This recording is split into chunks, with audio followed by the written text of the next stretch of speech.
What's going on, guys? How's it going tonight? You would notice a different intro there than I usually do, and that's all thanks to my main man, Chris Snyder. Everybody in the Stream Demons thinks for some reason that I look like Vanilla Ice, so we figured why not throw some Vanilla Ice flavor into my, I guess, persona, I guess I'll say.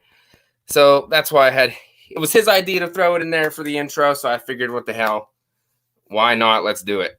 So I see a lot of people in the chat tonight, and I have no idea why they would be here tonight. I don't know if it's a special occasion or what's going on tonight, but there's a lot of you there tonight. Let's see who we got. Filthy Dan, Chris Snyder, Miss Carter, Ashley, how are you, girl? We got Destiny, Stream Demons are in the house. We're just missing Jason, the leader. We got crew member there, Sebastian, Holly Klein, how are you? Oh, I love seeing all you guys here. Steve, what's up? Good Real Hunting. Brett, how's it going? I think it's time to get this party started. The main reason why you guys are here is my main man, Lee McCoy. So without further ado, let's go ahead and bring him up, the man of the hour tonight.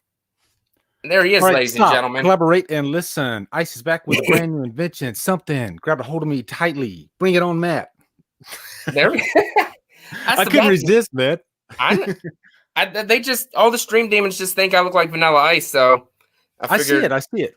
Why not go with it? That song came out when I was a senior in high school. And I remember like everybody was, it was huge, dude. Like everybody was freaking singing it. That's all, like you could not go to class without somebody talking about their 5.0 and so their hair can blow. It was just, and I hated the song because it was just like constantly. Jesus. But I like it now. I honestly don't know any other Vanilla Ice songs, to be honest with you, besides that one and Ninja Rap from the Ninja Turtles movie. That's all I know. I think that's the only one. I know he had another. I think he had another like semi hit, and I'm sure the chat could jump right in on that one. But I can't remember because I know he got sued for that song, didn't he? Because he stole it. Oh, he completely stole from Queen, and he said the only difference was in the Queen version it's in his version it's so it's that one little extra beat.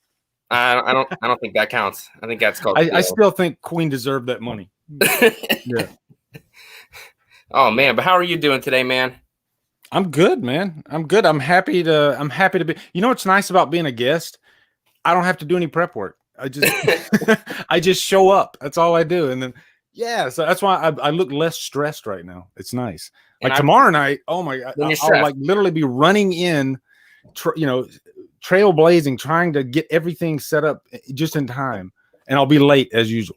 That's I'm late every single live. I'm late. Destiny can attest to that. I'm late to everything we do. I'll take the blame though. He was late because of me this time, guys. Because I was like, my phone's about to die, and I said I got to run out and grab my phone cord, and so I ran out. So I wasted 2 minutes of Matt's valuable time and yours. This lovely chat. So for the first time, it wasn't my fault. I'll take it. Oh, no, man. And I see like, it's like the big family. I see like all the people that you see in the horror community. Yep. It's awesome. It's awesome. That's what we're trying to do. I mean, I don't know if everybody in the chat knows, but obviously you know that you were probably one of the main reasons why I wanted to start doing this. I see how much fun you were having and love talking about horror. And I was like, you know what? No better time than now with COVID and whatnot to start giving it a shot and just have fun with it and see where it goes. You know, if I could comment on like a few of you guys, like you and Jason, Filthy Dan, Chris Snyder, and I said this on like a stream that I had, like the last one I did, I think, and I've never seen, and I don't know if maybe you guys feed off of each other or something, but I've never seen a group come together and just like, you guys hit the ground running, and don't take this the wrong way, but you guys do it like you've already made it. And that's the way to do it. You have this mindset, like we've already won. So let's just go ahead and do our thing. And I'm telling you, I see so many new channels come up and you can tell that there's just like they're scared and they don't know. It's almost like they're looking for that approval. Whereas you guys came in there like, oh yeah, I don't need your approval. I've already done it. You know, you're just getting to see the beginning of it. Yeah, and that's true, man. I seriously mean that. Like I've never seen a group like this, like you guys, and I know that you guys are gonna fly. You're gonna soar. So it's awesome. It's been fun. Like I said, like we all said a couple months ago, we didn't know each other at all, and now we talk to each other pretty much every day. Tell each other good morning every day, good night every night, and we became a little family with just out of nowhere, just from killer flicks and our love for horror movie. And it's awesome. Well, I'll even say like the horror community itself. Yeah, when I started 5 years ago, we had a community, but I think I would say it was probably a quarter the size that the horror community is now. Like it feels massive. Like when I go on Killer Flicks and I go on other horror groups and just YouTube, and there's so much content and just in horror, just like flying at you now, and it's awesome. It's inspiring, you know. And I constantly am like, oh, I gotta make sure I stay up on my game. Because you don't want to fall back now, because I guarantee you there's going to be a Matt FACCI'S that's going to fly right by you. So you gotta do what you can. We try, definitely. Hey, Frank Riker in the chat, how you doing, man? Whoever's in the chat, if you have not checked out Frank Riker and Darren Sand's podcast, The Slaughtered Lamb, definitely check it out. It is so damn entertaining to listen to while I'm working. It makes the time fly right by. I just watched Why They Hate Friday the 13th today. Definitely check it out. It was hilarious. And I agreed with everything they said. So definitely give them a shout and check them out. You agree with everything they said about hating Friday the 13th. I love Friday the 13th, the series, but I am not a fan of the original film, even though I know I get that a lot. I just don't. I love the original film. It doesn't do anything for me at all.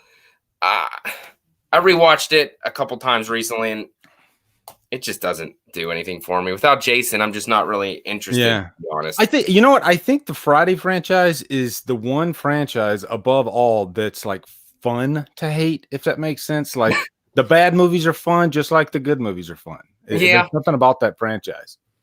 It is. I like they said, for most people, the franchise didn't start until part 2. Yeah. Once Jason finally showed up, then people got invested for the most part and really started to dig Friday the 13th. Yeah, I remember. I'm trying to think back because it was so long ago. One of the first horror memories I have is Friday Part 3, and I was like 10 years old, and I remember I was having a sleepover with my cousin, and we had those. We called them, and maybe this is a Southern thing, but we called them like a hide-a-bed. Maybe Ashley Morrow knows what I'm talking about. Hide a bed. It sounds weird saying it now, but back then we got a hide a bed, and you just like fold the bed up, I guess, into a couch. And I don't know what the actual term for that is, but I remember we were sitting on the hide a bed and we were watching Friday Part 3, and literally my hands were over my eyes the whole movie. I was so scared. And then there's one scene I remember. I had my hands like this, and then I moved them, and Jason was squeezing that guy's head, and his eyeball popped out towards the screen, and I lost it, dude. I literally ran and leapt off of the hide-a-bed. So I remember Jason before I remember Pamela. Yeah, I think you're right. I want to say Part 3 was my first experience with Jason, I think, as well. My brother was a huge horror fan, and so he was always watching them. So I got attached to them since he was attached to them. That was something we had in common, and we both dug together. And I want to say that Friday the 13th, I think Part 3 is the one that I think I saw the first as well.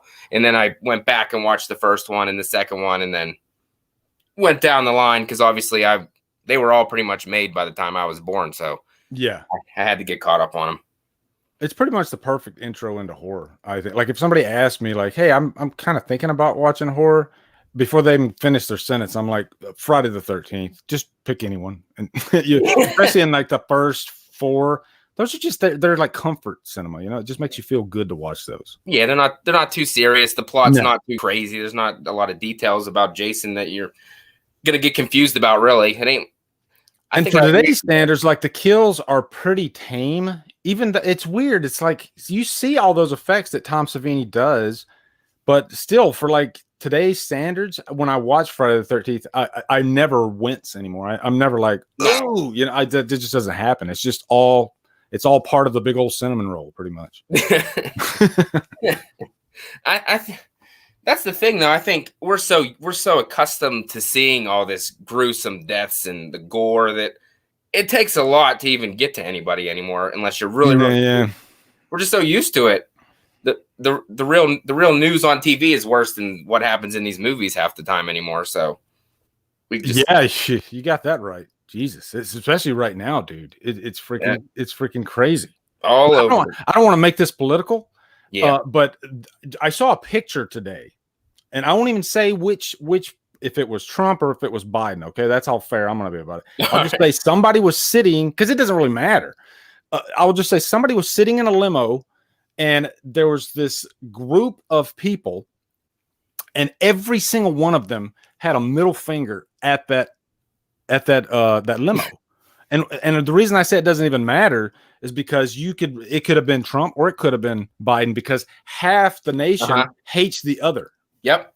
And I've never, in my 47 years of life, I've never seen this. I've never seen this react. Like the closest thing to it might be with Bush, and that's maybe 5% of what it is now. It's insane. Yeah. That's like all people talk about at work right now is that residential. You get sick of it. I just don't. It's not. I mean, it affects me. I guess it will, but right now it ain't affecting me at all. So I don't want to hear about it. I don't want to talk about it. I just want to go. We have our own little horror bubble, and we just all stay in that. I still have my job. Yep. I still have my normal life. I got my friends that I talk to, and none of that out there is really affecting that. So, yeah, that's the way I look at it. Nope. Still got my movie collection. That ain't going nowhere. That ain't going nowhere. I saw, I don't know if it was like a news article or something. They said the most popular movies right now are horror movies during this crazy economic and political time we're in, because they said they help us relieve our stress, because we're seeing them main characters struggling and fighting through situations that are way more uncomfortable than what we're going through right now. So they said horror movies are just getting pumped up, and that's what most people are going to. Yeah, that's like all you're seeing now on like VOD. You're seeing a lot of horror content. Like Shudder's doing better than ever. Freaky, the Vince Vaughn like serial killer movie comes out Friday. That's like the only thing that they'll put in theaters right now is little low budget horror movies. Yep. But I remember there was an article that was written by her name's Julie Marie about a couple months ago, and it was kind of early, I think, into this whole COVID thing. And she said she like actually kind of predicted like the horror is gonna have just a massive like outpouring because of this, and she had all these reasons why, and isolation and all it all makes sense though. And she was even saying like it's going to be a return of especially like the slasher genre. Hell yeah. It's on Bloody Disgusting. If you look up her like Julie Marie though, it was really interesting article actually. And I actually on my stream I actually talked about it for a little bit, and I reached out to her on Twitter and I was like, hey, I'm going to talk about your article because I found this very interesting, and we're like friends now on Twitter. So it's kind of cool. There you go. That's the horror community though, all come together. All come together. That's what you caught my eye with slasher, so we're good. Since that's what I'm in our little group. I'm known as the Slasher King because that's pretty much the only thing I watch. I don't. They say I need to expand my horizons in the horror, which I'm trying to do. But you know what, man, you'll get there. I'm telling you, man. When I started, I had a very limited horror vocabulary, and I would say I was pretty much a slasher guy too. And it wasn't until like probably like a year or two, I really started expanding my horizons. And I think eventually you're going to find a subgenre of horror that's going to grab you. And for me, it was Italian horror. I remember Dylan, he's the one that is like, my favorite movie is Tenebrae. His favorite movie was Tenebrae. And he said, you have to watch Tenebrae. Like he begged me. He was like begging me. He's like, please, please, please watch this movie. And I watched Tenebrae and I fell in love with it. And it was so good that I started like reaching out for for other Italian horror films. And now I'm like obsessed with Italian horror. I guess that's like my current phase. So you'll get there though. That's all I keep hearing is I need to broaden my horizons, but eventually I will, I guess. You're enjoying the ride. I love it. Everybody was surprised whenever I never seen It Follows until about a month ago. And most people didn't think I would enjoy it, but that was one movie that wasn't a slasher that I fell in love with it the first time I saw it. The soundtrack is amazing. It has them 80s vibes. Yeah. And I watch it anytime it's on TV now. I didn't see It's probably one of the most debated, one of the most polarizing films I've ever seen. And when I first saw it, I was floored. I was like, I love this. This is amazing. And when I first saw it, of course, I didn't know the backlash that this movie was going to get. And I remember walking out of the theater and I was just thinking, that's going to be an instant classic. And I was wrong about this, but everybody's going to love it. I literally thought everybody, like, how could you not love It Follows? That's literally what was on my mind when I walked out of the theater. And so once it came to home video, and then we started talking about it in the horror groups, and all of a sudden I saw, it was almost split down the middle. Like half people said, this is the worst movie I've ever seen. I was like, what? But that's kind of the cool thing about horror anyway. You know, it's just like we all have different opinions, and different movies, I guess they affect us in different ways. I guess, because I walked out of Rob Zombie's Halloween in 2007, and I said that was the best movie I've ever seen. And yeah. Polarizing. As I've grown older and rewatched it, obviously the love for it has went down a lot for me, but I still can sit through and enjoy it. I just don't love it as much as I did when it originally came out, but that's all right. I guess that happens with movies all the time. They go up on lists, they go down on lists. You know what's exciting about Rob Zombie for me, at least I remember when they were marketing for the Halloween remake, and I think this was like right after, you had the Texas Chainsaw remake, and you had a couple other remakes. So I knew eventually they're going to remake Halloween. And I remember the day when they announced Rob Zombie was going to do Halloween. I was scared because I had seen House of a Thousand Corpses and I had seen Devil's Rejects, and I thought, he's gonna really like make this like a dirty movie. That was my mindset with Rob Zombie at the time. He's just a dirty type of director, like kind of like Tobe Hooper a little bit, but even farther. And so I just remember that feeling of being so scared, like, oh my God, scared for like being excited about it, and also scared for being, please don't fuck it up. And so I guess I landed somewhere in the middle, but it definitely had that shock factor to it when I first saw it. I was just like, whoa, this is intense. Yeah. I would say Rob Zombie's hit or miss for me, but definitely. I don't hate the guy. I just can't find myself enjoying many of the films that he makes.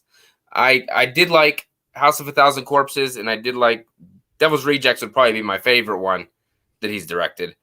I still haven't seen 3 from Hell. I heard it's not very good, but I still want to check it out and see what I liked 3 from Hell, and I thought I wasn't going to. Because I seen 31, and I really didn't like 31 at all. So I thought this is probably what because it had been a long time too, and the chances of the Firefly family coming back were pretty much slim to none. Yeah, and so I just didn't buy it, and I was just like, I don't know, this doesn't look like it's going to be that good.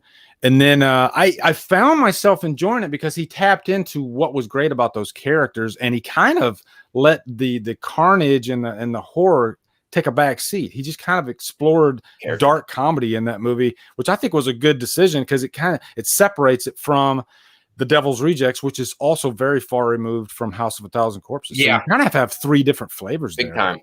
Yeah. I love the clown scene, by the way. Straight to clown heaven. At least I finally heard somebody else that doesn't like 31.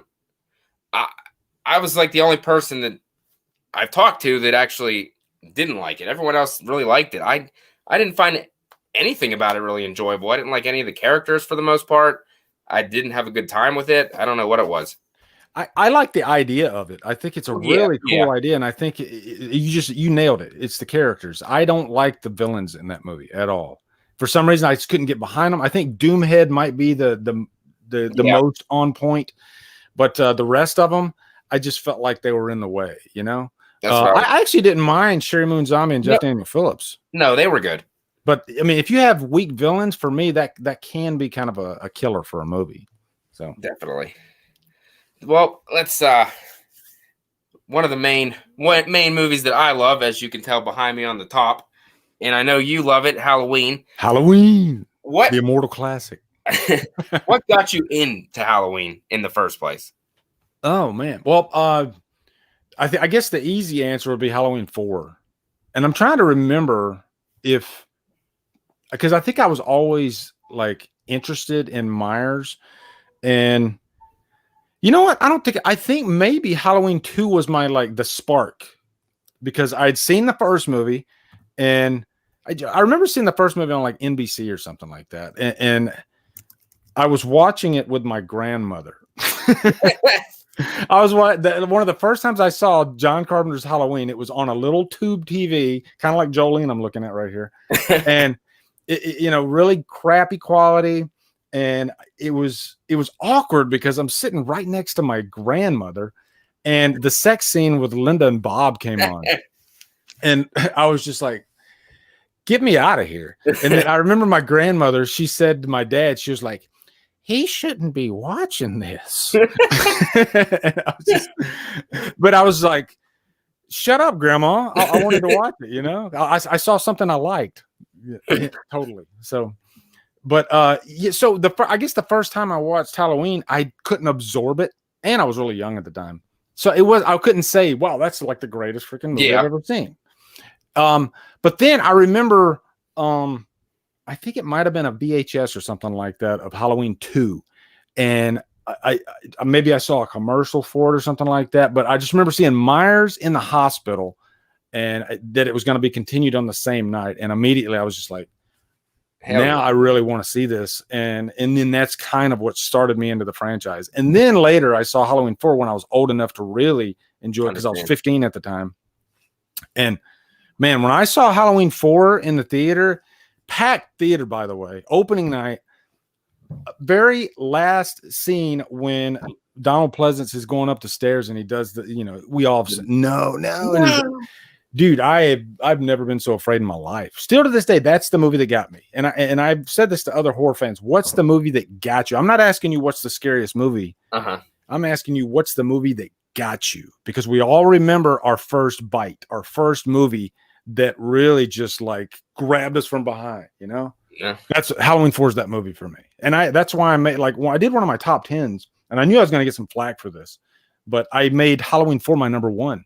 And I said, the reason being is because that's the movie that got me. So I figure it deserves to be my number 1. What's the movie that got you? I'm going to say Halloween 2. I saw, I think that was on like USA, like all the time back in the day. Definitely Halloween 2, watching him just walk through the hospital. That's a creepy ass environment. It's kind of, he could be anywhere. There's freaking tons of rooms in there, tons of hallways, all kinds of shit in there. I've grown to not care for that movie as much now. I still enjoy it, but I don't like it as much. But I think that's the one that kind of got me started on the Myers train, and then discovered the original. Good point about I've never thought about that, but yeah, like you got a hospital in the middle of the night and it's desolate because it's like 2:00 in the morning, and he could come out of any one of those doors in the hallway. And I've never that's never registered to me until you just said that. And I'm like, oh my God, that's a good point. Halloween 2, it comes in waves for me, because right now I'm in a really big Halloween 2 mood for some reason. Like so much that it jumped up 2 points and two spots in my ranking. Dang. For some reason I saw it. I watched it back to back with the first Halloween, and I don't often do that.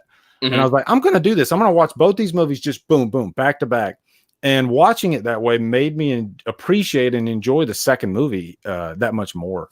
And so right now, it's like number 4 on my ranking. But like I said, the franchise does that to me. It makes me, it just ebb and flow, It just, I go through different phases with different movies in the franchise. Yeah, I get that. I think I do that with a lot of franchises. You had Halloween 2 at number 4. Dang, I put that at number like 8. Damn, number 8. It used to be good. It's just so boring. You know what? It probably was at number. See, because it jumped from 6 to 4, so I can't really give you too much crap. It's just the middle part is just so boring, and yeah, Laurie doesn't do anything in that whole movie because she's in the bed, so that kind of takes it down a notch for me as well. And you know what's really fun if you do cocaine and watch the TV cut of Halloween 2. That is the most fucked with movie in horror history, I think. I mean, as far as like TV cuts go, it's like watching. It's like somebody was doing a line of coke with every cut in the edit and said, "Let's throw this over here, and let's throw this over here, and let's throw this over here." I don't know. I think I might have watched it on YouTube. I think the TV version. Yeah, there's a lot more Dr. Loomis scenes. If I'm not mistaken, isn't that he visits little Michael in the room, or am I thinking of something else? I don't think they added another Loomis scene in the movie. The biggest thing I remember from the TV cut is there are a couple added scenes, actually. Let me correct myself. When Laurie Strode first goes into the hospital, she's on the gurney. They sit her up and they remove her shirt, and you see her bra. And I remember the first time I saw the TV cut, I was like, "Whoa, hold on, stop the clock, okay?" The limo driver. Holly knows what I'm talking about. But I was like, that's not right. Why am I seeing Laurie Strode's breasts right now, or in a bra? But I was like, this is a strange cut. And how did this scene that got cut make it into the TV cut? So I will say it flows better though. Like the TV cut, it's not as slow as the other cut. Let me see what the chat's saying. I'm seeing a lot of people. Ashley Morrow has it at number 2. Chris Snyder has it at number 9. Oh, wow. Holly Klein got it at number 2. Brett from Good Real Hunting got it at number 3. So I'm seeing a lot of love for Halloween 2 in the chat. I see it all over the place, really. But yeah, I mean, it's solid, man. And you know what? The biggest thing it's got going for me is the final act. Like, it's one of the best final acts in the whole franchise. I think the final act of Halloween 2 better than the final act of the first movie. Yeah. I mean, that is intense, man. I mean, you got Loomis giving his life for Laurie. They end up, it's just so intense, man. You got the music going. Yep. Everything's just on point, man. The clock's ticking. And then she freaking points the gun at his eyeballs, and boom, boom. And Loomis is like, it's time. Oh, man, it's just all great. I love the final act too. That gunshot. It's night, you know, it's like he's dead.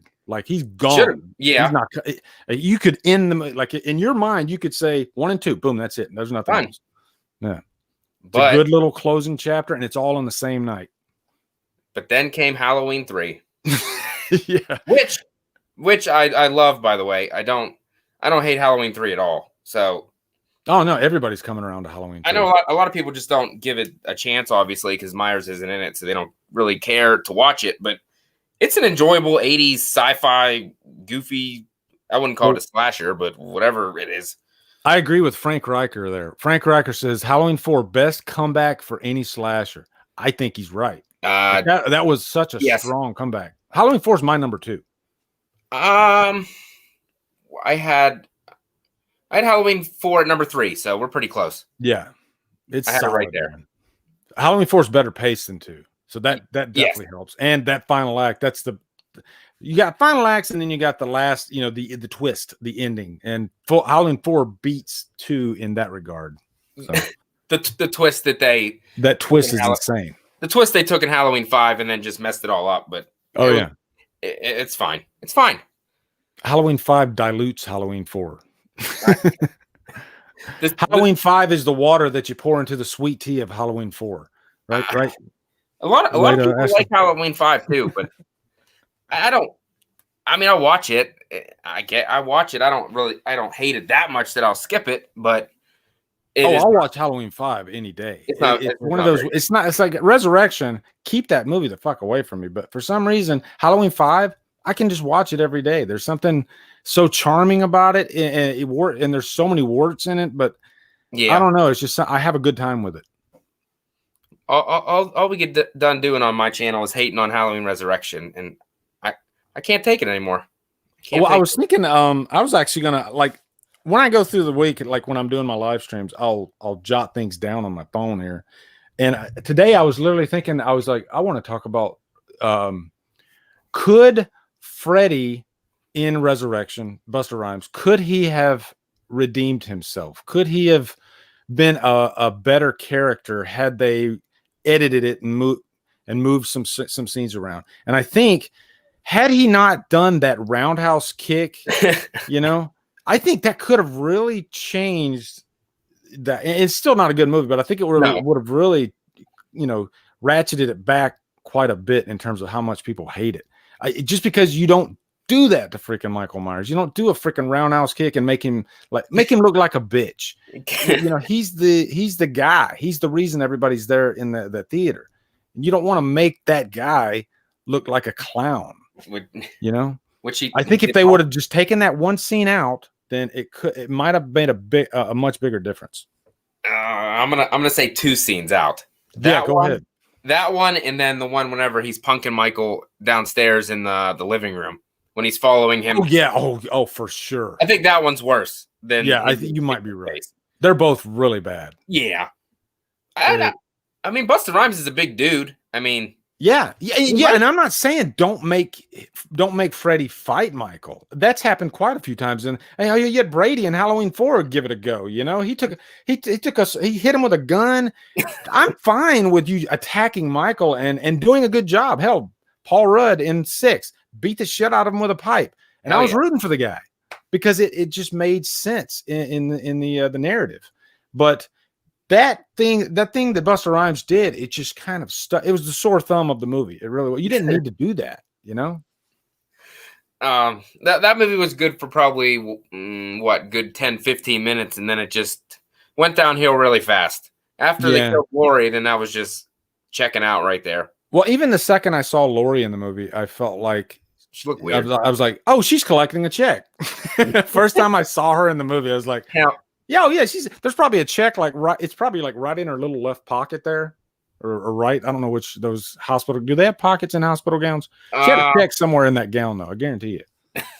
Or it could have been in that doll with the pills that she wasn't taking. Yeah, if she had a mobile phone, she would have already deposited it during the movie.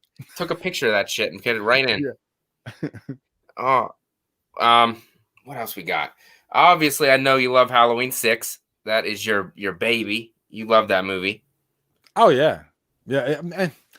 It's weird. It's one of those movies like you could rip it apart, and it's hard for me to argue a lot of the bad things about 6, but I think it gets me there emotionally. There's some emotional moments in that movie. I can tell that I've drawn a blank on the director's name, and I've said it a million times. But you could tell that he was passionate about the project. Like you can tell when somebody wants to make a good movie, and I felt like I could see the work in that movie. I just think the story's bonkers sometimes, but yeah, man, I love 6. They put a lot of work into the atmosphere of the movie. Yes, they did. Cinematography is on point, one of the best in the franchise. Mm-hmm. I mean, as much as Paul Rudd, and he doesn't really shit on the movie. No, he still came to play. He didn't do what Jamie Lee Curtis did in Resurrection, and it was his first movie, so of course that helps. Yeah, but yeah, I mean, Joe Chappelle, thank you very much, chat. Yeah, Paul Rudd. I mean, if I had to say one of my favorite performances out of the whole franchise, I really like Paul Rudd. I loved his performance. I was with him the whole time. So that's something I don't hear a lot of at all. I just hear how trash he was, which I didn't mind him at all. He had crazy shit happen to him when he was a kid. Yeah. Look, get me a doctor now. And then Dr. Loomis just happens to be there at the exact same time. How convenient. Yeah. If you watch the producer's cut, every time I watch the producer's cut, it feels like that final act just flies right by. I feel like the final act, correct me if I'm wrong, chat, but I feel like the final act in the producer's cut, doesn't it feel like it's like half the length of the final act in the theatrical and nothing happens? That's why, because nothing. That's what I feel about the producer's cut. It feels like nothing happens in the final act except oh shit, I dropped my rocks on the floor, and put them in a circle. And let's throw this twist ending in that's like stupid out of nowhere. We're 6, man. They're freaking guns blazing, everything, man. Tension, freaking pipe beat down. really sad moment with Loomis at the end, his last moment in the franchise, which I think, when you have like a swan song for a movie for an actor that's like Heath Ledger in The Dark Knight. Dark Knight, yep. You want it to count. And I felt for Dr. Loomis in that, it counted for me. It didn't feel like a throwaway scene. No. Yeah. That's one thing I did like about the producer's cut. There was a lot more Dr. Loomis in it, so I kind of enjoyed that a lot. Yeah, that's the only good thing I think about the producer's cut. And the story, it gels a little bit better, even though they make Michael rape Jamie, which is freaking. And they just kind of, even in the producer's cut, they kind of allude to it. They don't really come right out and say he raped her. They don't really do that. He raped her. They have to like push him into her because he ain't gonna do nothing. Yeah, like they didn't Rob Zombie it, where he raped her inside of a cell room and started yelling, "Yeah!" I don't think that would have flied. No. Frank Riker says, "I don't like the head explosion in 6. Too hokey." I kind of agree with that. I do. I like a good kill in a Halloween movie, but the thing that separates Halloween from other franchises in terms of kills is I think they're the most emotional. And if you fuck that up, then it sticks out like a sore thumb. And I think that's what happened with the head explosion. Even though you hate John Strode with a passion, I wanted him to die in a much more like visceral way than just a head explosion. I don't know what the answer to that is, but I think a head explosion, it was just more for show. I enjoyed it. I enjoyed the show. I'll tell you that. You enjoyed seeing all those hot dogs fly out of it was funny. When the first time I saw it, I didn't expect it to happen, but it sure in the hell did happen. Oh, yeah. Man, Myers got fit in Resurrection, one-handed pull-up. Well, he did that. He does that in H2O too. I liked it in H2O. I did not like it in Resurrection. That was like a one I remember Rick Rosenthal actually said that was an homage to H2O, the movie that had just come out before it. Which why would you do an homage to the movie H2O? But I like when Myers in 6 when he's on his warpath and he's coming after Kara and the Deborah Myers her body like falls upside down. Oh yeah, and he grabs the axe out of her face and like rips it out and keeps walking. I was like, that's my boy. Oh man, Sinister Cinema's in the chat. Oh, Jason. Yep. I don't know who I want to masturbate to more, he says. Definitely got to be Matt. Jason actually, he sent me a little video of his, I guess he pulled out his VHS collection, and oh my God, I almost started crying. He's got like the greatest VHS collection ever because he's like one of those completist guys. And so if he buys Chud, he's got to buy Chud 2 and Chud 3. He's got to have every movie in it. So he's got all these VHS, like full franchises. But yeah, it was a nice collection. And he told me he literally named his channel after one of a VHS series that he had that's called Sinister Cinema. And it was like a 3 or 4 cassette set. So that's pretty cool. Definitely. Oh, these people. People in the chat saying I do like H2O. I stick up for H2O a lot. And Destiny and Chris are saying they're questioning whether I do or not, but I really do love H2O. I know you don't like it that much, and you're live where you debated it and everything. I know you love H2O. I enjoy it. You're like Wolf Myers, man. He freaking Barry. Yeah, that's Wolfman's got Nard. Oh man, he adores H2O. All the ranking videos he does, that movie's freaking up there in like every category. I don't agree with that, but I do. Well, I think if you like take H2O and give it a different name and put it outside of the franchise, it's a fun little 90s slasher. I'd say it's good in that regard. But when I got my Halloween brain and I'm thinking like, I want that John Carpenter vibe and all that stuff.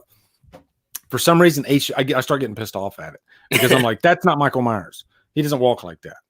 So I start arguing, and I should enjoy it like you enjoy it, but I start arguing with myself. And then I start kicking like popcorn or whatever's like. Chris Snyder says, "I just don't like Chris Durand." I don't. Yeah, that's it. I don't like Chris Durand. I don't mind him at all. I don't mind him at all. And I like Chris Durand as a person. He seems like a really cool dude. He was even in he came, a lot of horror celebrities, they'll come in and out of killer flicks. They'll just, pop in, hey, how you doing? Then go. And we're like, oh shit, Chris Rand's here. That's cool. And I was like, I knew he's not going to be here that long. He might still even be in the group, but most of them, they don't really, because they're busy people, Yeah. So. Yep. He's one I've been talking to off and on, trying to. Yeah, I see like interviews with him, and he seems like a really, really down to earth, friendly guy, And so I feel bad when I start putting down his performance.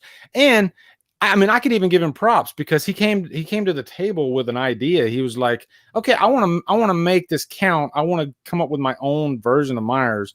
And so he like did all this homework, I don't know if he locked himself in a hotel like Heath Ledger, but he, he locked himself in a hotel and he's like practicing these like cat pounce. Oh, this is going to fucking blow them away. Wait till they see this shit. It's like the dawn of a new age. Backing that ass up with the resurrection. Hell yeah, it's gonna be awesome. Got even worse.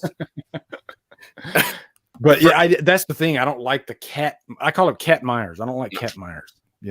I know you do. I don't see it like you do, but I'll take your word for it.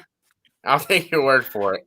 Well, and there's like some scenes in there too where the hair's like fro hair. Yeah. Even more in Resurrection, like at the beginning. Yeah, he comes through that Resurrection. door and his hair's like way out to here. When he gets hit with the lamp, it like electrocutes his hair and up to the top. and then as he's taking his time to get to the roof, he comes it back, and then it's perfectly fine when he gets to the top. But yeah, whatever. Frank Riker says, every time I watch H2O, I feel like I'm going through puberty again.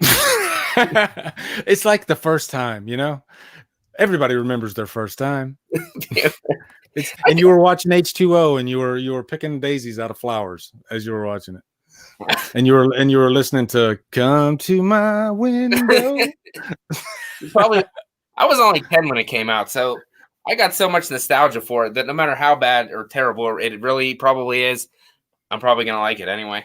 Hey, you know what? In your defense, I do throw it in from time to time. So sometimes I'll watch H2O tonight, and I'll get pissed off at it, but I watch it. It's a movie that I enjoy being pissed off at, so I guess that helps. I just a lot of movies.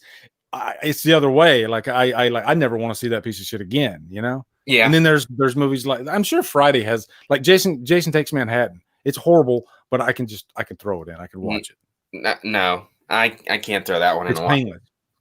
I hate that movie. He's so slimy. I don't like slimy Jason either. Why doesn't he never dry out? He's not in the water half the time. He should be drying out. There was a time when I literally stated that Jason Takes Manhattan was the worst horror movie of all time. I literally said that at one time. I remember that. Yeah, and then I think it was like a few months after, and I watched it again because I might have said that before I reviewed the franchise, and then when I watched it again, I actually was like, okay. I figured out what it was. I focus on the boat scene, which is so freaking retarded. I hate the damn boat scene. Yeah. So by that time, at a certain point in the movie, I start checking out. So when I reviewed it, I was like, okay, I have to watch this whole thing. I realized that I like the final girl in the movie. No. And once he gets off the boat, and the scene where Jason picks up that guy and like throws him in the trash can head first. Oh, yeah. I was laughing. I was like, oh, okay. Now from this point on, I'm actually enjoying this. And so now I have fun with it, but it's not a good movie. No, I tried. I can't. I just think it's also funny that he gets conveniently that kid on the boat had the same mask with the same axe mark in it, which makes no sense at all. But I guess that's what they do. Wait, so are you saying the axe didn't have the mask didn't have the axe mark in it? Well, the one that he had did have the axe mark in it, but it shouldn't have because that obviously only happened to Jason. It didn't happen to another hockey mask, so that part didn't make sense. Oh, I see what you're saying. Yeah, because he got a different hockey mask. Yeah, so it didn't make sense. I didn't even realize that. And so what if that kid didn't have a hockey mask? Then he just would have been walking around looking like that troll face thing the whole time. That I do like the part in the sewer whenever he gets that toxic sludge thrown on his face is hilarious though. When he's stumbling down the hallway like a drunk guy bouncing off the walls. Yeah, I do like when they take them. His face starts melting, and he does this like he's like shaking his head. That is one of the fun things about Jason is like they come up with a different look for him in every movie. You know, they don't stick with the same look, and I think they have to do that because if they stuck with the same look, you'd know what was going to be on. So that's part of the fun of watching the movie. You know that mask is going to come off, and you know you're going to get a really butt ugly. Like, can it be uglier than the last movie? And I'll even answer that for you. The ugliest Jason out of the franchise. Actually, I'll ask you first. What do you think the ugliest Jason was out of the franchise? The ugliest. Yeah. Wow. And women in the chat, which Jason would you go out on a date with? Okay. I was gonna say which Jason would you do, but no, they're gonna say none of them. None of them. Let me think about this. Jason Goes to Hell. I don't think we don't see his face in that one. I don't think. Yeah, that could have been a contender too because his face was like bleeding out of the mask. It was like he had like some tumors or something going on outside of it. Tumor Jason. That's Tumor Jason. Jason.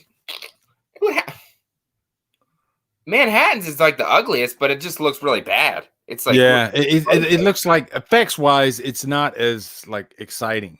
No, we don't. What about part 6? I don't think we see his face in part 6 either, do we? His face. I will say, part 6, he does have worms coming out of his face, and that's got to give you like bonus points. Yeah. Because if you go up to a girl that you don't know and you kind of fancy her, and you're like, I kind of want to go ask her out, and you walk up to her, and then there's a worm coming out of your nose. I don't think it's automatically going to delete you from her playlist. There's no way. So what would your ugliest one be? 7 by far. Kane Hodder's first appearance, man. When he freaking takes off that mask, I was like, oh shit! I'm scared and I'm mortified. Like that's the ugliest Jason I've ever seen in my life. He didn't even have like good dental insurance. Like the teeth were like all over the place. Yeah, in part 7, I did like that. Whenever his mask was off, he had like the facial expression, so you could like see him. Yeah. I did like that. Part 7's kind of boring, but at the same time, you can have a good time with it. Jason versus generic Carrie, I guess. Actually, part 3 does have a really ugly Jason too. Like Richard Brooker is an ugly Jason. When he smiles at Chris. Yeah, I think that's what does it. He like pulls it up and he smiles at her, and I was like, oh shit. I don't know where I heard this. I heard it recently that the reason he lifted the mask up was to get out of the rope. I didn't even think about that at all. And then I watched it again, and I guess you're right. It kind of looks like the mask is lifted up so he can slip his head out. I don't know if that's true. One thing I always forget about 3 is you don't see Jason in the mask for like 3/4 of the movie. Because every time I watch it, I'm just sitting there like, I wonder when they're gonna they don't even show Jason's face at all. Like you'll see like that scene where he's going through like the hanging it's just bed sheets and stuff. You just see like his legs. You don't really see him that much until like the last act of the movie. And that's when he finally gets the hockey mask. And they don't even make a big deal out of it when he gets the hockey mask. No, he just pops up on the dock and boom, there he is wearing it. No, he's just literally walking around in a hockey mask. And if you weren't paying attention, you'd be like, did he have that on before? They're not making a big deal out of it. He didn't even like grab it. I don't think he did. And the girl, I think her name was Vera, who got shot in the eye with Vera. a gun. She was like, "Oh, sorry, I dropped her wallet." Like she really thought that was Shelly. He grew like a foot and is freaking a brick shit house now. Yeah, that's not Shelly, Vera. Not even You're close. A moron. I do like part 3 though a lot, probably because like I said, nostalgia purposes for the most part, probably. But I enjoy. Well, you know what's cool about Vera? What she gets to say is, like, she was the first person to see Jason with the mask on out of the whole franchise, and right after she saw him, she got a freaking arrow to the eye. So she saw Jason in the mask for literally seconds. That was it. She's just like walking, looks up. Oh, he's got a hockey mask. Boom, just gone, just like that. That's over. It's over. It's not a bad movie though. I don't mind it. No, it's fun. What you think of the reboot? Did you enjoy that one from 2009? I can enjoy it, but it's another one of those I get really, really mad at and annoyed by. The first 20 minutes, legendary. The first Definitely. 20 minutes, I remember when I first saw it, I was just like, oh my God, this is going to be an amazing Friday movie. 20 minutes in, I was just like, this is a contender for top 3. And then it just, these asshole douchebags come into the frame like right after that. And we all know I fucking hate Trent with a freaking fiery purple passion. And as soon as, I mean, from the first scene, man, he's just such a complete dick. And it's weird too, because I don't mind assholes in movies. Like the Karate Kid guy, what's his name? Zach? Yeah, William Zabka. He's always the douche in like 80s movies. James Spader. I never like got annoyed. I like they were doing their part and I was enjoying them. And that's really what Travis Van Winkle was doing so I don't know. It's hard for me to, maybe he went too far with it or something like that. But I found him annoying. And then the other two, I think what it was it felt like it was trying to be like Superbad. Because Superbad had come out around the same time, like right before I think you're right. And so it felt like a different movie. I think that's what it is. When I was watching it, I was just like, wait, they're trying to be Superbad in a Friday movie. They're trying to be funny, but the comedy's not landing at all, you know? Yeah. So I think they messed with my emotions a little bit, you know, because you got to be in a certain frame of mind when you're watching or really any slasher movie, you know?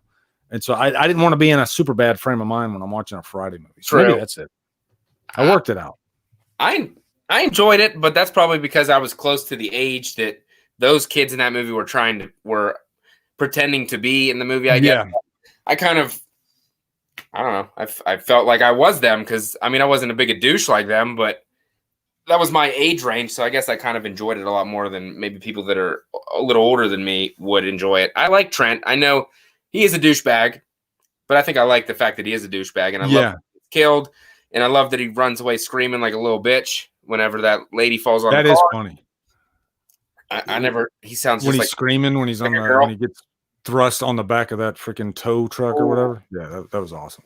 That part did bother me though, because you hear me? Yeah. Oh, you're frozen up. Are we still live? Let me see.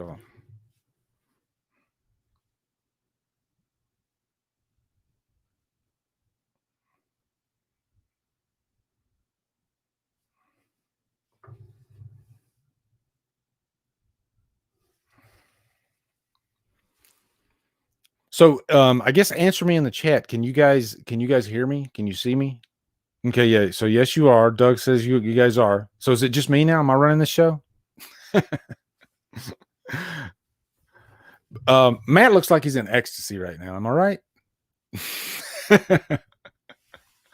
It seems like he looks like he's listening to Kenny Loggins right now. And he's like in bliss, you know? Yeah, now it's just here he comes. He's back. I don't know what the hell happened there. He just freaking shut off. But now I'm back. That was quick. Okay. I wasn't making fun of you at all. You probably were. It's pulled up on my phone so I could see that you were, if you were. So look, Filthy Dan. Oh, damn it. Filthy Dan probably thought I left. Faccmonster will return. You're up, Lee. See, I was thinking of break so you could have the floor for a minute, but then I came right back. I was gonna jump right in, but you came back. You came back quick. You and then the freaking viewers would have went up a lot more, and then they would have been happy that I left. So then they would have went down because I was gonna start singing Kenny Loggins, but it didn't. Luckily, you came back. Oh, you were start singing some Footloose. Yeah. Meet me halfway. Kevin Bacon, baby. Yeah. Oh, all right. I'm gonna jump back in. We're gonna go back over to Halloween, of course. Okay, cool. Halloween 2018. A lot of people didn't like my rankings of it, probably because I had it at number 1. I know that's sacrilegious and everything. Oh, you put it above the original? I did, and I'm sticking with it. I love that movie. I watched your review, and man, I love the beginning. I think it's like at the first part of your review, and you're talking about that opening scene, and then I about lost it. You go, Figaro.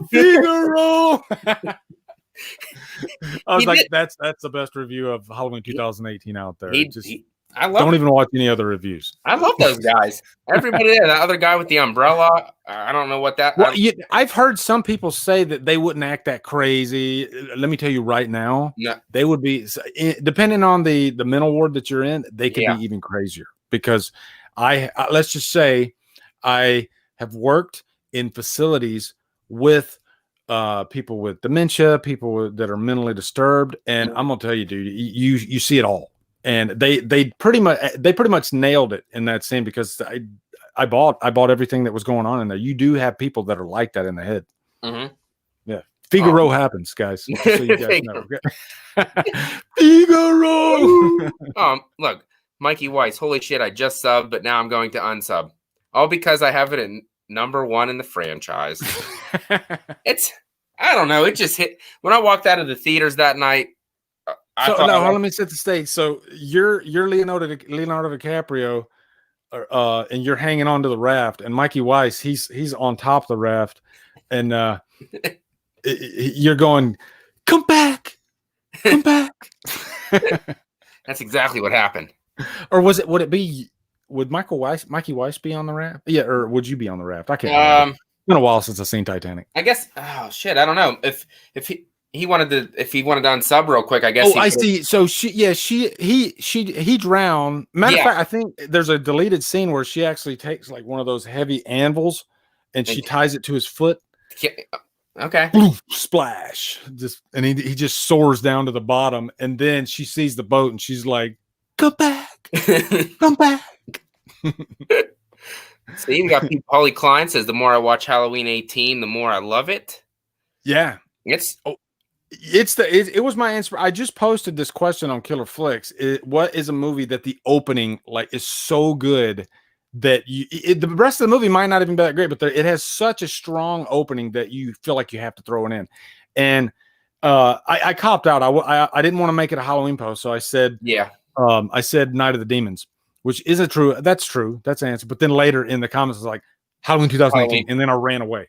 Because that opening of Halloween 2018, dude, when Aaron, the music and everything set in the mood, yelling. You see Myers just standing there in front of that freaking yellow line. Like, I feel the weight of that scene, you know? I know. And then Aaron's walking up, and then Sartain says, don't underestimate them. Okay. Do not step across the yellow line. Like, I felt how dangerous Myers was just by his foot being in front of that line. I was like, if his foot goes past that line, he's dead. Myers is going to turn around and he's going to have those green eye lasers come out, and he's going to freaking blow Aaron's head off.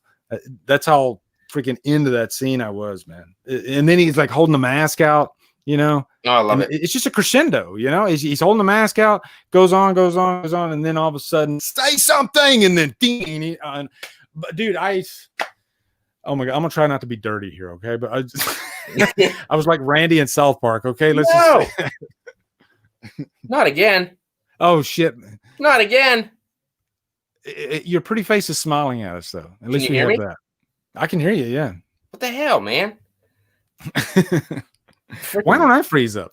Because you're too special, and I'm nothing. I demand the internet to stay. I'm using my magic powers to make the internet stay afloat for me. That's what I'm doing. I'm like riding the internet right now. This must be all the bad voodoo that's coming at me for having 18 above the original. So I think it is funny that like right after you said that, then the internet was just like, what the fuck? Everybody shut down for a minute. We got to deal with this. All right. Okay. Damn. Never mind. So I'll go Halloween 2018 number 1 and Halloween 78 1.5. Is that better?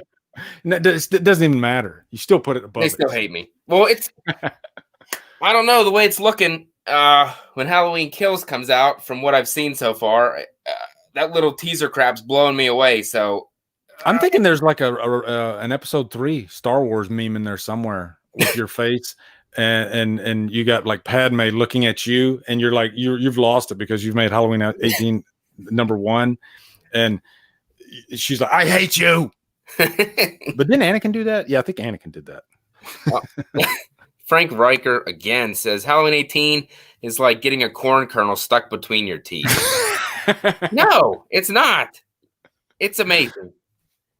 I love everything about it. I don't know if I can complain about anything, to be honest with you.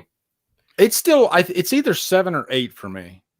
Damn. It's one of those movies like what it gets right, it really, really, really gets right, and what it gets wrong, it gets wrong. That's what I hear. It doesn't like I don't get mad at the movie like I do H2O. You know?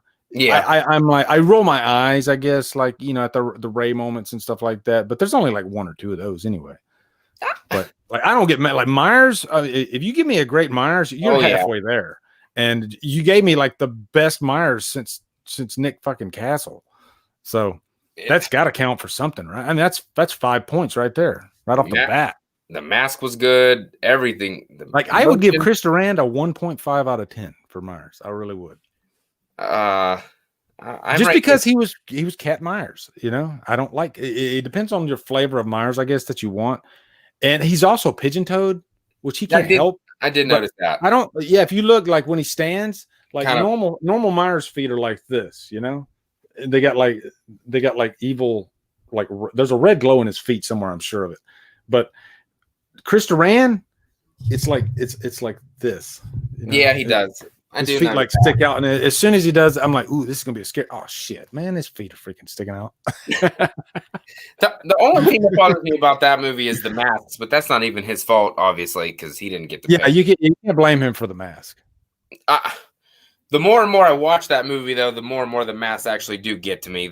Oh yeah, you can't even go one whole scene with one mask.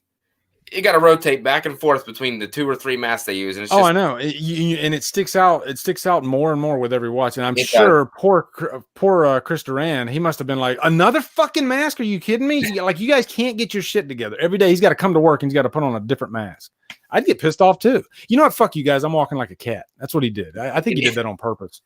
You know what? You want to fuck up my mask in 3 different ways. I'm going to walk like a fucking cat. That's what I'm going to do. Okay. Get ready, because I'm gonna pounce. All right. He's meowing and purring. Instead of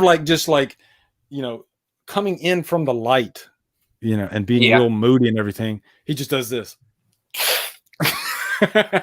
Jeez, you startled me there, sir. I'm gonna get you.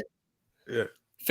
Filthy Dan never lets this go. Not to mention Myers in '98 should not have eyes. That's like his favorite thing to bring up. It's true. He should. That's the one big turnoff for me about Myers. You cannot show me those eyes. I think 5 was okay because they gave you just like a little bit of his eye, but I mean, freaking H2O, man. It's like you almost see freaking his nostrils. His eye sockets are so. Yeah, this big. It's like, you scared yet? Especially you're gonna be, because I'm gonna pounce.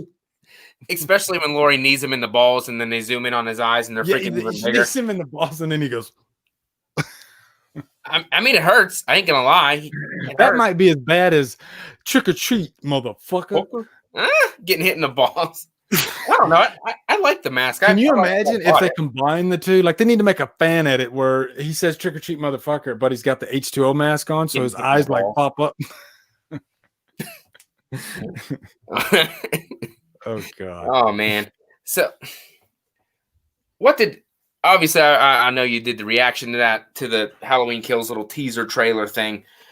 What is it? Did it amp up your freaking anticipation for that movie or what? Because I'm freaking jacked up. Oh yeah. I mean, that's what you want to do in a teaser, man. It's just like they gave you I think they gave you maybe a dozen little frames. Yeah. And then that was it. And they didn't really give away anything. So yeah, dude, I was really pumped. What's going to be scary, man, is when, because like right now, like if I take my YouTube self out of myself, please allow myself to introduce myself. If I take that out of myself, then I wouldn't watch any more trailers. Like, that's enough. Everything that they showed us, okay, I'm good. I got everything I need. But unfortunately, I got that freaking YouTube brain. And so when that trailer comes out, I'm gonna freak out and I'm gonna want to watch it. But then a month later, I'm gonna be like, God, I wish I wouldn't have watched that. Because that's what happened with Halloween 2018. That first trailer, I lost my shit. Granted, it was the first trailer, so but they do show a lot even in the first trailer. Yeah. So, but I mean, that's what you got to do. You got to get butts in the seats, right? And trailers are made for non-fans, I think. Because the fans are going to be there anyway. Regardless, so the trailer is for people that don't give a shit about Halloween. How do we get them in the seat? Let's give them the fucking movie in 2.5 minutes. You know, that's pretty much what they, because I don't know anything about Michael Myers. So if they just show you the beats, that's enough to get them to go watch it. I got nothing else to do on a Saturday night. I might as well go watch this movie. I don't really know the backstory of Myers. Whereas us, we know everything. We know the flavor of jelly that Myers puts on his toast, you know? So any nugget that you give us in a trailer, we're going to see 5 miles ahead and 5 miles behind. True. So we can't win with trailers. No. Like you said, for Halloween 2018, the first trailer was okay. But then they came out with the second one and showed freaking everything the first one didn't show. Yeah. So pretty much showed the whole damn movie in 4 or 5 minutes. But yeah, you could probably go back and edit all the trailers of Halloween 2018 together and make like a, one of those mega trailers, I guess. And yeah, it would be the whole movie pretty much. The only thing they didn't show was Sartain putting the mask on. That's it. That's the best part of that whole movie for me. No, I'm just kidding. I'm kidding. If you have a window behind you, could you jump out it? I have some, but I can't jump out those. That was. And I do like Sartain. Like, I'm one of the few people that really, really like Sartain as a character because I call him what's the Bizarro. I call him Bizarro Loomis. That's what so most people they for some reason they want to say that Sartain is the new Loomis. Laura even says it in the movie, but he's not that. He's Bizarro Loomis. He's the complete opposite of what Loomis is. He's the black to Loomis's white. He wants him out. He wants to put the mask on and he wants to feel what it feels like to kill. That's the opposite of Loomis. Loomis will go to the ends of the earth to stop Myers. Yep. Sartain will follow him to the ends of the earth and let me get over your shoulder so I can stab one. You're stabbing. that worked out real well for him getting his head stomped. Yeah, to me that was an interesting character, but they blew it in the one, he put the mask on, 2, he did the head stomp. So they copied Rob Zombie's Halloween 2. Yeah, they did. But what are you giving us for one of the most interesting characters at the end of the movie? You completely just destroyed Sartain in 2 fell swoops. Yep. That's the problem. And if he should have lived. Sartain should have lived, and I think Laurie should not have known that Sartain, killed Hawkins. Can you imagine setting that up in Halloween Kills? Sartain is still alive. Most of Haddonfield thinks that he's good. And now we know that this guy, he's a piece of shit. He's not good at all. So that sets up some really interesting possibilities for the next movie. But we don't have that now. Nope. So, hey, they could stick his brains back in his head and stitch it all up. They could, yeah. Myers got some spare time. He could stitch him up. He's good like that. Yeah. Gary Rangel wants to know: are we excited for the return of Tommy, Lindsay, and Marion Chambers and Sheriff Brackett? Especially Lindsay. Yeah, I don't think Lindsay's going to be in the movie too long. I think she's going to be taken out fairly early. Mm-hmm. Tommy's going to be probably. I don't know that. I don't think Matt knows that either. Just in case you guys were wondering, because there is that's the problem with the test screening. Most test screenings people don't even talk about. People don't even care.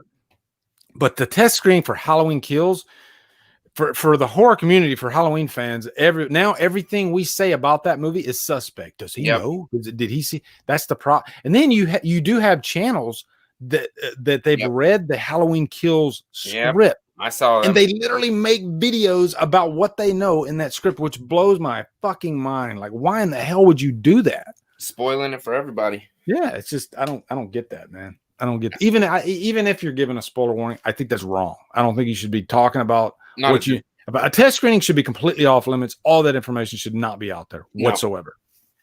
Nope. I don't know. Obviously, I don't know nothing about it. I'm just me neither. For everybody listening. I mean, I was told the vibe of the movie that it's intense as fuck, and that's pretty much it. I did a video on it, and you could see, and I even say repeat. I annoyed myself in that video.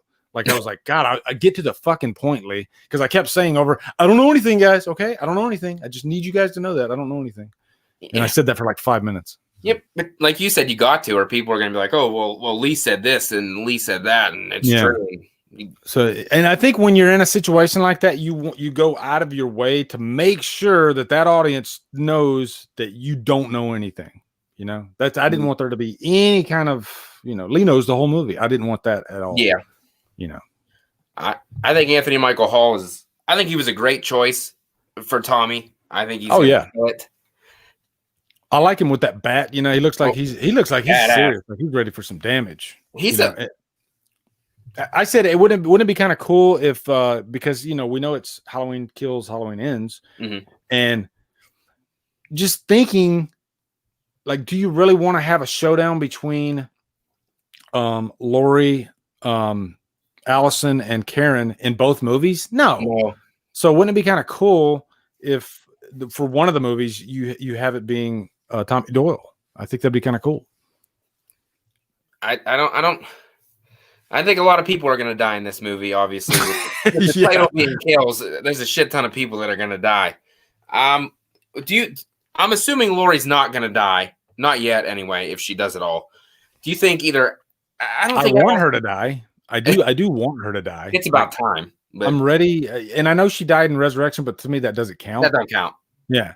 Like, I want her to die ceremoniously. Like, when I say I want her to die, I'm not saying it like I hate the character. Not at all. Laurie Strode is an iconic character.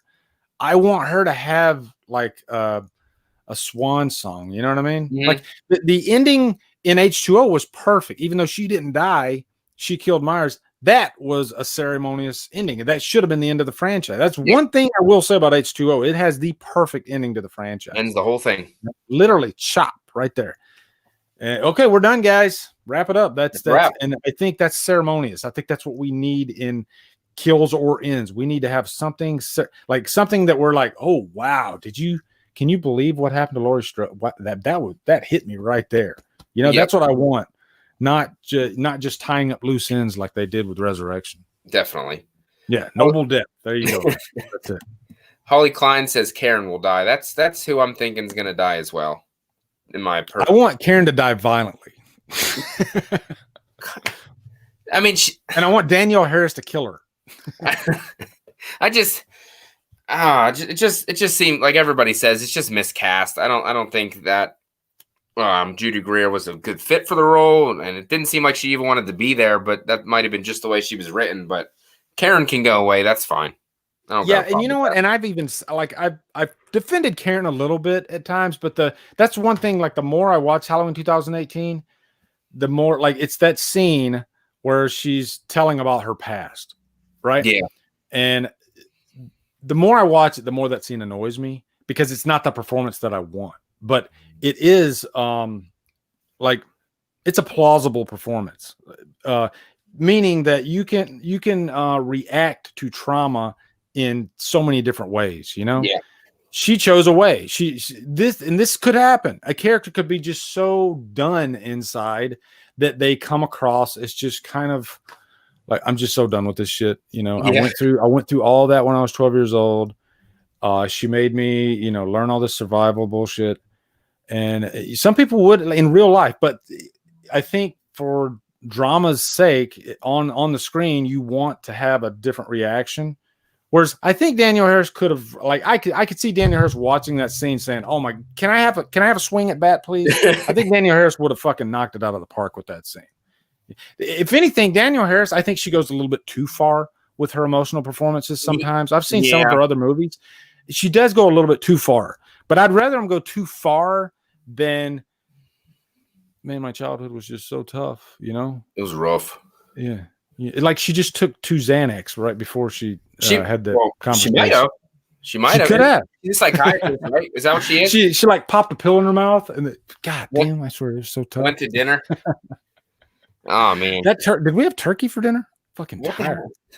Yeah, that whole dinner scene. They just like, I don't even know if that was before dinner even started. And then they're like, "Oh, we're done. We ain't even gonna eat nothing. We're out of here."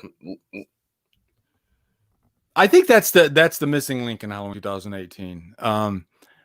One, I think you have too many people in the family to focus on. Yeah, you got 3. I think it should be 2. I think it should be Allison, and it should be her grandmother, and maybe Karen's away on vacation or something like that. She's over at the McKenzie's house. I don't know. But when you're focusing on 3 people, and so you're like, okay, Lori's over here. This is doing good. Okay, now we got Karen. We're just going to focus on her a little bit. Now let's go over to Allison. She's going to run from. Oh, no, she didn't run from him. They just had a cool song. So, and then after a while, you're just like, okay, I don't know what to focus on now. Yeah, it was just 3's too many. I think you need 2. That's what you need. The Shape Hunts Allison was a banging song, but it wasn't even. She ran for like 2 seconds and was at somebody's house knocking on the door, so it didn't even go anywhere. Now help me out, chat. There's a movie where they get into the car, or no, they walk, and it's literally the house next door, and it's one of those like spoof movies. Like they literally walk to the house next door. Not another teen movie. Yeah, I think it's not another teen movie where they're going to a party and it's like 2 houses down. That's what Allison did. You know, they got like John Carpenter didn't even he literally just sat down at the freaking keyboard and started typing, and then the chase was already done. She ran to the first house. Fuck. Well, they gave me a check, so that's all that matters. I love Carpenter, man. He said like they asked him, why did you do Halloween 2? And he says, well, here's what happened. I extended out my hand, and they put the biggest check I'd ever seen in my life. And I said yes. I love Carpenter, man. He's so freaking brutally honest. He's great. He wanted it to be one and done. He didn't want this franchise wouldn't have went anywhere if it was up to him. He's the Godfather, dude. He can act however he wants. But he created all this. Like, think about that. Like, we're all here right now because of Carpenter, because him and Deborah Hill, they wrote a story, and that story has lived on in fan films, in 11 movies. Yep. And I think it's bigger now than ever. Halloween is bigger now. Halloween is so big now that it annoys the fuck out of some people. Like, it really does. Like, people hate Halloween. Can you imagine that? Like, that's how big. Like, I think as a director, I want my movie to be so big that people eventually hate it. And that's what happened. Carpenter, he achieved that. Yep. It's the popular thing. It's not silly, but it's true. It really is. I hope. I mean, obviously we got kills and ends. You know it ain't gonna be gone forever. Somebody's gonna reboot it again and different story. It's bound to happen. I don't think it's gonna be gone forever. Oh yeah. There's, as long as this franchise is making money. Mustafa Akkad literally said, him and Donald Pleasance would chat with each other, and he said Donald Pleasance said he will stop at 22. 22, yep. 22. And so, wouldn't that be cool though if there ends up being 22 Halloween movies and at least half of them are good? You know. So we got 11, 12. We'll be up to 13 after ends. So then we got to have another 9. I think they got a good track record, because there's only one Halloween movie that I don't like, and that's Resurrection. But I still can throw in Resurrection from time to time and just kind of laugh at it. So I mean, that's a pretty good track record for a franchise, if you ask me. With that many films, to have most of them you'll still watch them. That's pretty damn good. Yeah, when you're doing your marathon, most of them you're like, "Ooh, I can't wait to get to this one, and I can't wait to get to this one." Yeah, no, and you're planning your meal out and everything, you know. But Resurrection is the one where you're just like, "Oh God, okay, hour and a half, fuck it, you can do this," you know. But the rest of them, it's just like, I'm looking forward to getting to 5, you know. Yeah. I saw you. I watched your review today for Halloween Inferno 3. So I had to check that out today, and I ain't gonna lie, I was pretty blown away by the third part of this film, to be honest. Oh yeah, really good actually. I haven't watched the second part for a while, so I had to go back to make sure that I actually seen it. The second part is like not very eventful at all, and then it gets to the third part, and it's just freaking boom, boom, boom, boom, boom. Yeah, I wonder if like, and I think I said this in my review too, but if you like put all 3 of them together, and I think it makes like an hour or something like that, I wonder if it'll flow a lot better. That's the only thing about it. Feels like a TV series. 3 different like shorts. Yeah. It's like you're doing little shorts, but they do fit together. So you could put them all together and make like an hour. But man, the work that freaking Vince and James did in that, I mean, top notch quality, you know? And that's the thing. There's like, it's crazy to think there's so many fan films now that they're like this is studio quality, and they're like right there. It's getting closer. It's that close. Like they're not even the worst of the franchise if you literally put them in the franchise. That's how good fan film makers are getting now. Like I said, I didn't expect too much from it, but then when I watched it, I was blown away, man. I was blown away. Wow, this is really good. Good acting. It was likable characters. I really liked Hawkins' daughter in it. I was rooting for her. Sheriff Barker. I like him. Barker was great, man. Good. It was. His boss was all up in his ass, but I like that he went. I like that Michael went back to the OG mask in that one too. I did too. I think that was a nice little. He looked good to bring it back to the first, and I like the kills. It was. I won't spoil anything for the kill because I want you guys to see it. But let's just say really visceral. Yeah. I like a good thumb in the eye kill. Let's just say that. Yeah, that was pretty good. I like it. I was very pleased with that one. Speaking of fan films, I was starting. What is that other one called? The Jason one, Voorhees. Correct? Is that the one? Cody Falk. I started it. I got about 40 minutes in, and I'm not feeling it. It takes a while to get going. Okay. The big thing that movie has going for it is the Jason in it. Like that is a badass Jason.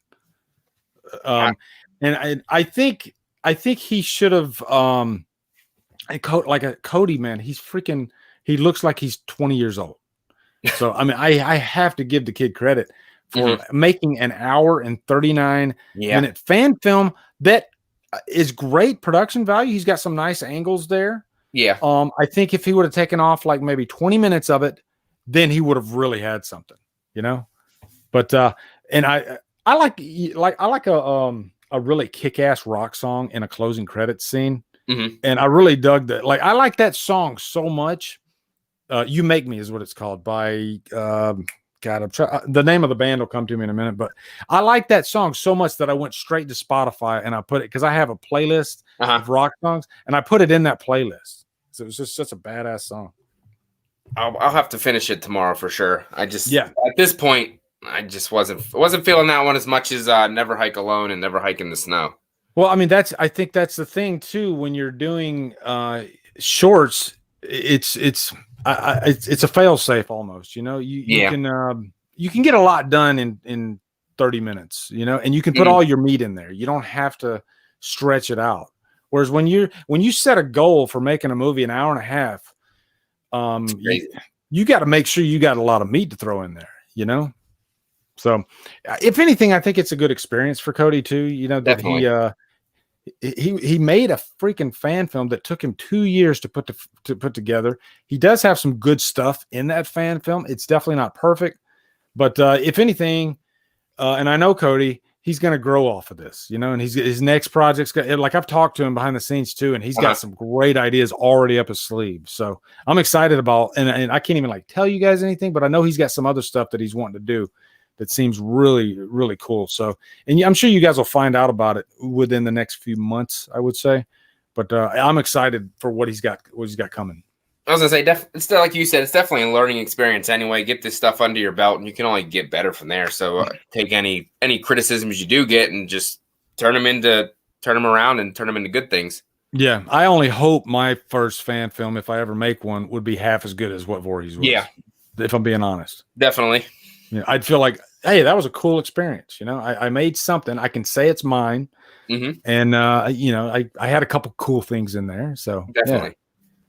Like you said, a lot of work goes into that shit and oh my God, dedication and everything, blood, sweat, tears to go into it. And then finally have something made would be incredible. Yeah. And I think that's one of the cool things too about doing what we do, reviewing movies. The more you do it, the more you see what goes into it. And like when I first started reviewing, I didn't pick up on that stuff. But then once you've done it so many times, you start really seeing, oh my God, the lighting and all this stuff and the script, I never realized how important a good script is. Yep. And how it's kind of the glue that holds the whole thing together. If you have really shitty dialogue, it can make it fall apart real quick. It all counts. So, let's see what the chat is talking about Blood Rage. And I found that movie because of you, and it was so cheesy, but I loved it anyway. I love Blood Rage. It was so fun. My wife was watching it, and she was like, I was like, "Do you want me to shut it off?" She was like, "No, I got to finish it now." Even she wanted to finish it because it was just so cheesy and corny, but it was enjoyable at the same time. I had this is my wife's month for picking movies. Like last month, she said, "You pick whatever you want. We're gonna watch it," pretty much.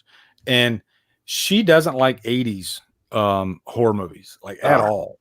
So like when it's her month, I pretty much try to watch the newer type stuff. That's what she likes. She doesn't like if I threw in Blood Rage, within 5 minutes she'd be like, "Okay, I'm out." It's just some people are like that. They just don't like a certain era of movies.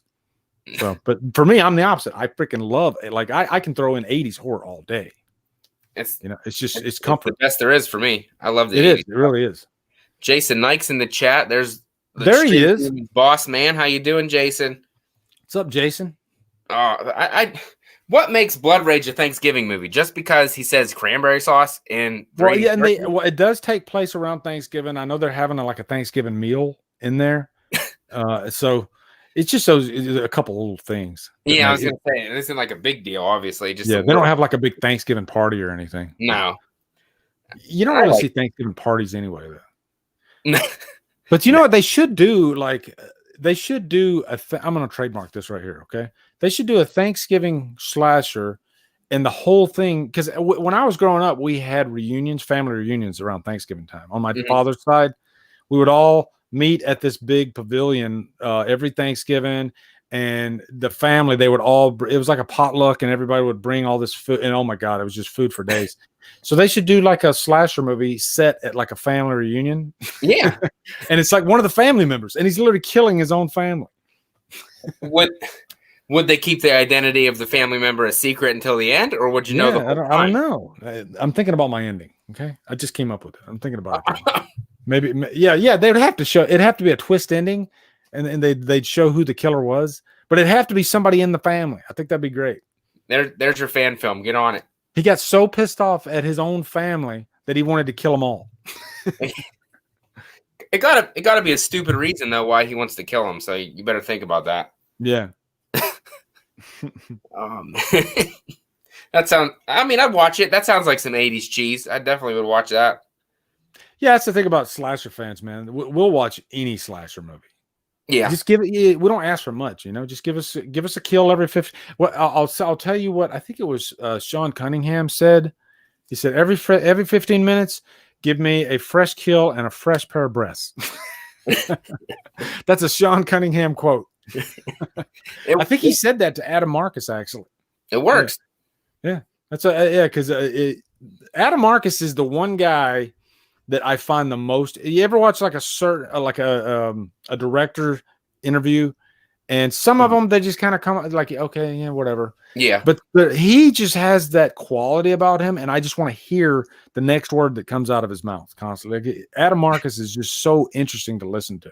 He has really interesting opinions on horror, and so if you watch that Crystal Lake Memories, and even his name was Jason, his section is the part that I find the most interesting. He's just so funny and interesting, and he likes to talk about the behind the scenes of the business, and how he was 23 years old when he did Jason Goes to Hell. That's crazy. Can you imagine that pressure being 23? Like Cody Fox, I don't know how old Cody Fox is. He's probably like mid-20s, but he's doing a fan film. Can you imagine being 23 and you're doing a freaking major franchise? Like that's a lot of freaking pressure. That might be one reason that movie's not very good. Yeah. Well, you know what? He even says you know what? Sean Cunningham said, "Get rid of that damn mask." That was a quote from Sean Cunningham, because Sean Cunningham, he directed the first movie. Yeah. And Sean Cunningham didn't have anything to do with a hockey mask. True. He that wasn't in his head when he directed the first movie that young Jason was going to eventually have a hockey mask. So I think maybe there was a little bit of a resentment towards the hockey mask from Sean Cunningham somewhere along the way. I could see that. Because, his idea was Pamela Voorhees, and that, and he never even planned on a sequel. And so who gets all the credit and the fans of the franchise now? Jason Voorhees, a guy that Sean Cunningham had nothing to do with as far as the mask goes. You know?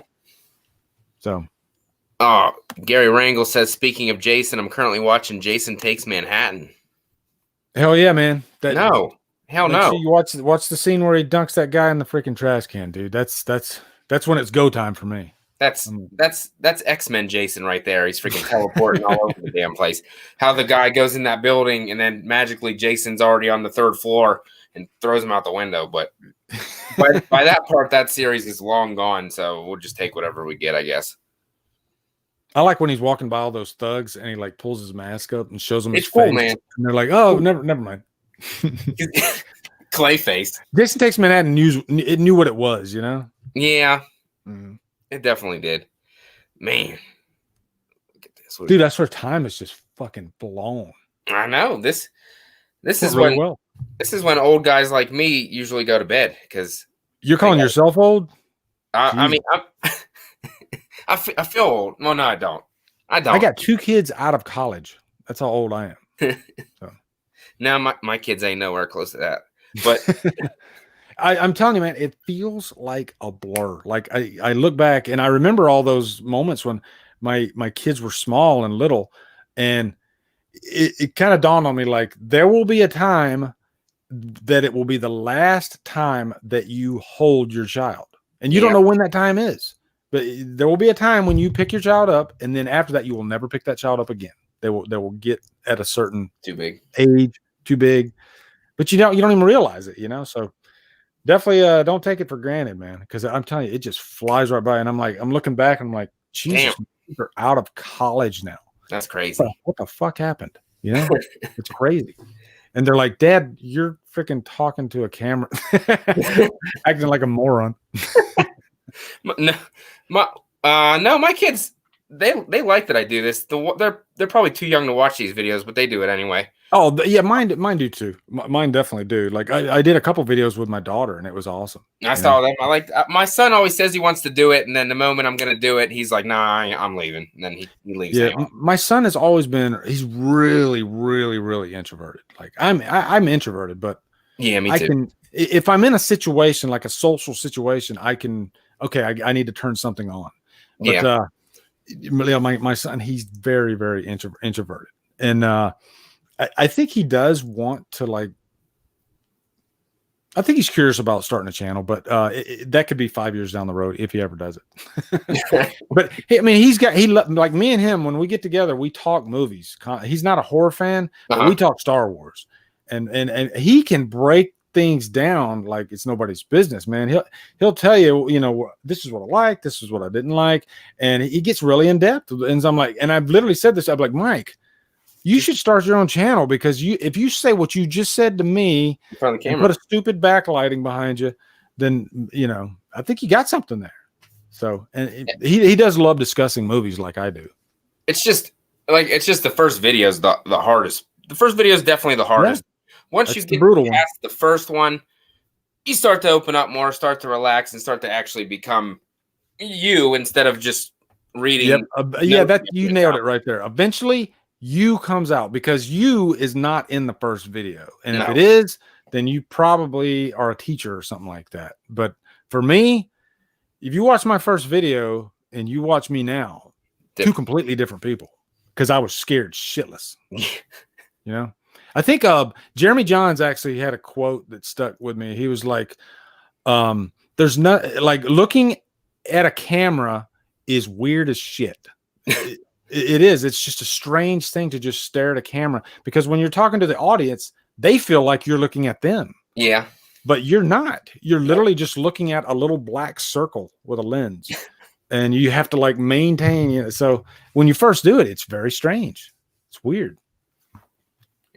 That just takes, and then like every review I do, I just treat it as practice, and every live I do, I just treat that as practice as well. Just keep getting better. Like tonight's episode, obviously, you were the biggest person I had on so far, so it was intimidating, even though you are just like us, but you're just bigger than us. But it was still intimidating. But I honestly knew because I've watched your videos before. I wasn't worried at all. I knew that you'd be amazing. I appreciate that. Yeah, you knocked it out of the park. You were awesome. Because we're like you said, at the end of the day, we're just horror fans. We're just friends. And there's a freaking encyclopedia of stuff to talk about in terms of horror. And it just kind of rolls off the tongue once you get going. That's the main thing. Like every live show I've done, I've never met any of those people up until 5 to 10 minutes before we went live. So that was my chance just to get to know you and get to know them real quick right off the bat before we get going. Yeah. It's amazing. Like you said, once you get going, there's no like dead air. There's no silence. It's just continuous conversation and just forgetting. You don't even pay attention to how much time has gone by whenever these things start to go and get going really good. So yeah, there's just two of us and we're fighting to talk.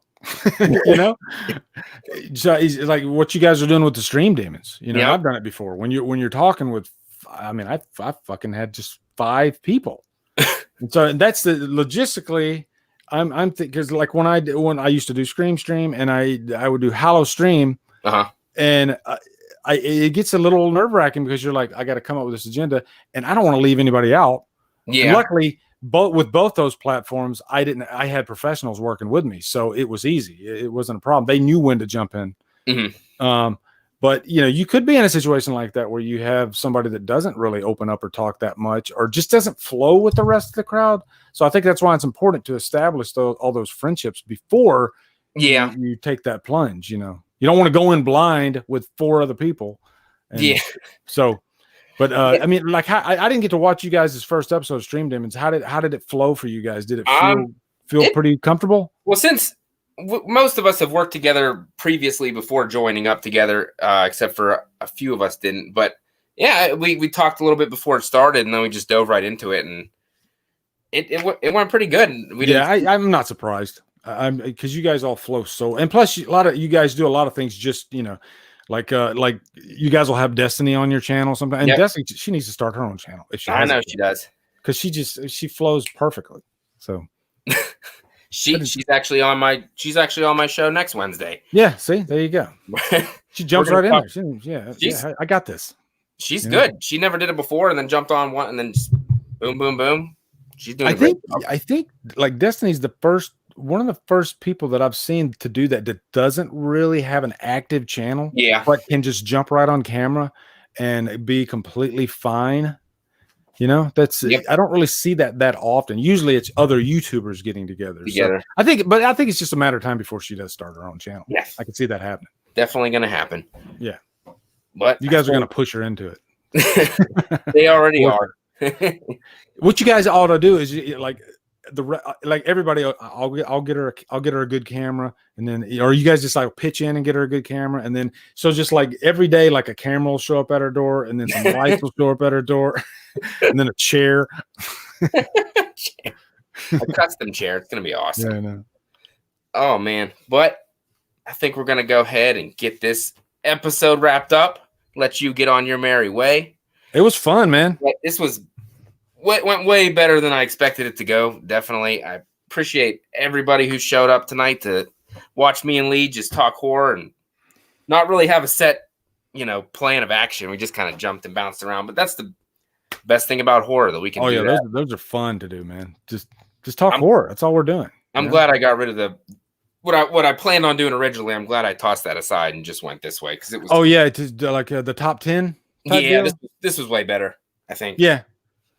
Yeah, definitely. Me and Trapson, we did Trapson came out with he came to me with that awesome freaking idea that we did, but it was tough because you literally had to stay on course because we had so many freaking things to chop up along the way. And, we had categories and all that stuff, and I was kind of nervous. I was like, and if you watch that episode, I think at first we were trying to find each other's rhythm because we had to hit all those points, but then eventually we were just freaking having a blast. And that was a fun as hell episode. But I think that was the right decision to just make it let's just talk about horror for the first episode. But yeah, we could do that down the line though. Do some lists or whatever. Hell yeah. I think this went fantastic. I'm very happy of how this went tonight. I really appreciate you taking the time out of your busy schedule to come on my little mediocre YouTube channel and hang out with me tonight. It was awesome. No problem, brother. No problem at all. It was awesome. And once again, I want to thank everybody in the chat for showing up tonight. We appreciate it. And everybody have a great night. And I'll see you in the next one, my friends. Night, everybody. Good night.